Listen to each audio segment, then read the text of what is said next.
बचपन में जब हम छोटे थे तो खास तौर से ठंड के दिनों में या गर्मियों में ऊपर छत के ऊपर, क्योंकि चांदनी रोशनी में हम ऊपर सोया करते थे, तो समय होता था, फ्री होते थे, वहां हम अपने किसी बड़े से कोई कहानी सुनते थे कि हमें कहानी सुनाओ। मनोरंजन का और ज्ञान का सबसे उत्तम साधन भारत में यही रहा है। यानी कि जो हमारे बुजुर्ग हैं, जो हमारे बड़े हैं, वो अपना एक्सपीरियंस सुनाते थे कहानी के थ्रू। कहानी सारी की सारी भगवान बुद्ध के समय के बाद बनी है, जिनको हम आज के समय में पंचशील की कहानी या पंचतंत्र की कहानी या पंचतंत्र की बोलते हैं, यानी 5 शीलों की कहानी बोलते हैं। और ये सारी कहानी भगवान बुद्ध की बड़ी महत्वपूर्ण है, जो कि सारी जातक कथाओं के नाम से, यानी उत्पत्ति कथाओं के नाम से। जातक कथा मतलब जो उत्पत्ति होती है उनकी कहानियों के नाम से है। 2-4 कहानी मैंने बताई भी हैं और मैं धीरे धीरे आपको बताता भी रहूंगा। तो जब हम कहानी सुना करते थे तो जब सुनाने वाला थक जाता था और ये सोचता था कि अरे ये बच्चे तो पीछा ही नहीं छोड़ रहे, तो वो एक ऐसी कहानी सुनाता था, डरावनी कहानी। और वो डरावनी कहानी सुनने के बाद में हम डर जाते थे और दुबक के सो जाते थे।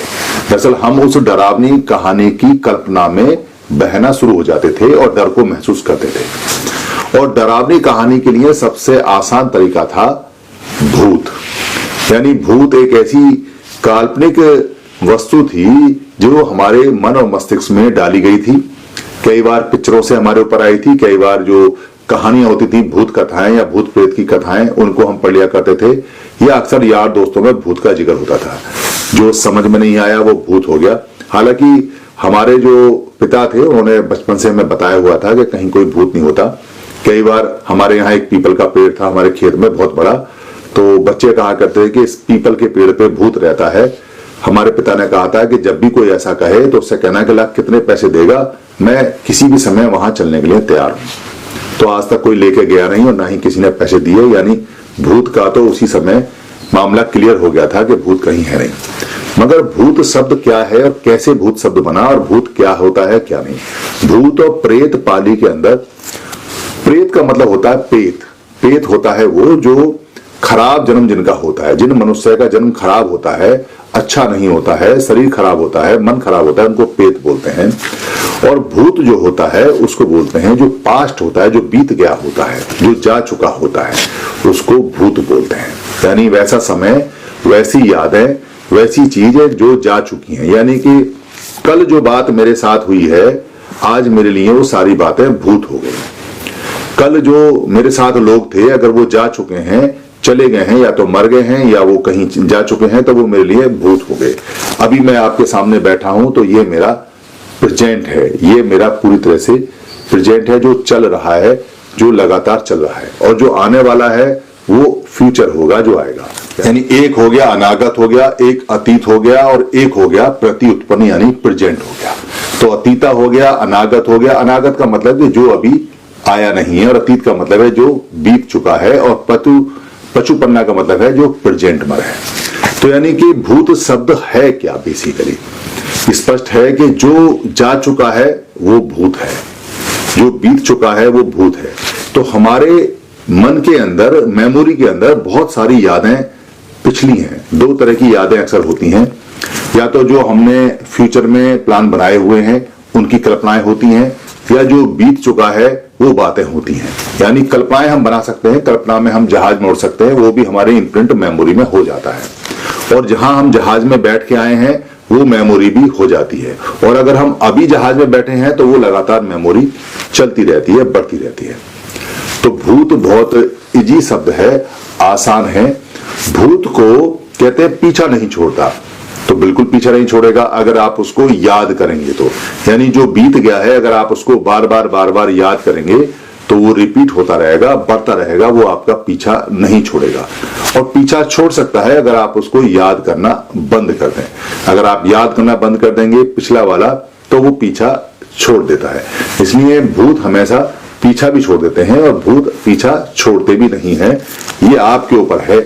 मगर कोई भी ऐसी शक्ति जिसको किताबों में, उपन्यासों में या भूत प्रेत की कहानियों में या पिक्चरों में दिखाया जाता है कि कोई आकृति है और वो कोई शक्तिशाली है और वो कोई काम करती है और वो लोगों को मार देती है और वो ऐसा करती है, ये सब कल्पना की बातें हैं। क्योंकि अगर ऐसा होता तो जितने लोग मरे हैं वो सारे लोग चाइना के बॉर्डर पे चले जाते या सारे लोग अमेरिका में चले जाते और अमेरिका से कुछ हमारा भला कर लेते या चाइना से हमारी जमीन को छुड़वा लेते या हमारे देश का बंटवारा नहीं होने देते, या जो लोग भारत के अंदर बहुत ज्यादा नुकसान पहुंचाते हैं, जो भारत में कम तोलते हैं, भारत में नुकसान करते हैं या मजदूरों का शोषण करते हैं या गरीबी बढ़ाते हैं या गरीब लोगों का खून चूसते हैं या जो भ्रष्टाचारी हैं या जो यहाँ लोगों का वोट लेने के बाद में उसको बेच देते हैं, ये सारे जितने लोग हैं जो मिलावटखोर हैं, जैसे दूध में और घी में, चने में, सब्जी में, इसमें मिलावट करते हैं,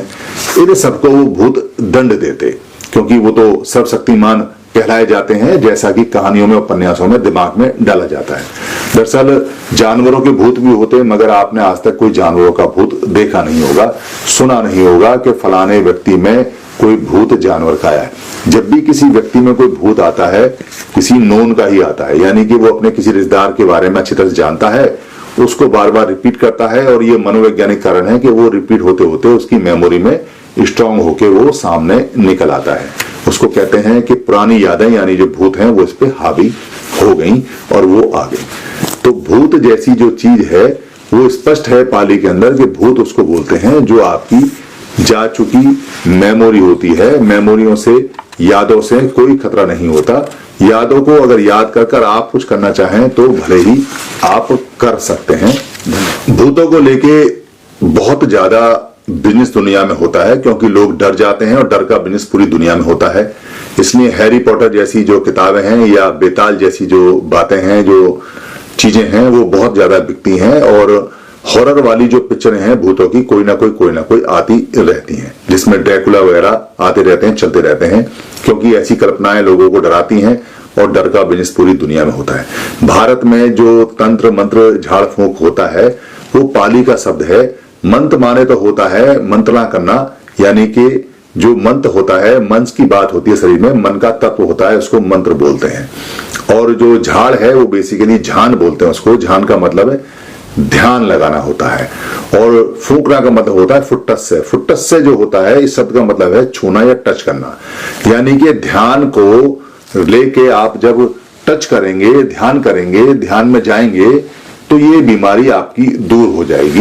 बाद में इसको तंत्र मंत्र और झाड़ फूंक के नाम से जाने लगे, मगर बुद्ध के बाद में ये ध्यान था, मंत्र था, यानी कि मंत्रणा थी, आपस में विचार विमर्श था, और फुट्टस था यानी कि एक दूसरे को टच करना, स्पर्श करना था उस चीज के लिए जो चीज आपको परेशान कर रही है। तो बहुत सिंपल था इसका। ध्यान में चले जाइए और ध्यान में जाते ही आपकी पुरानी मेमोरी पूरी तरह से डिलीट या खत्म हो जाती हैं। वो आपको परेशान नहीं करती, वो ऐसी कैसी आपको दिखाई देती हैं। धन्यवाद।